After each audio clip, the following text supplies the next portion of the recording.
पालपापडीची भाजी बनवण्यासाठी मी हे पावशेर पापडीच्या शेंगा निवडून घेतलेल्या आहेत. त्यानंतर बारीक चिरलेला कांदा, टोमॅटो, लसूण एकत्रित घालते.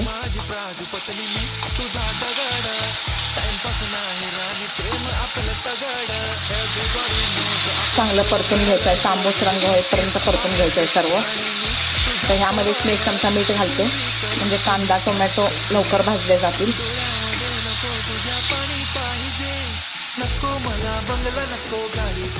शेंगा जे निवडून घेतलेले आहेत ते घालूया.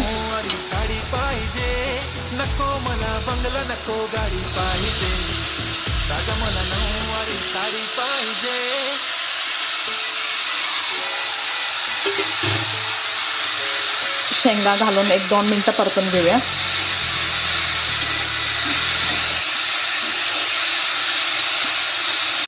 त्यानंतर 2 चमचे शेंगदाण्याचं कूट घालते.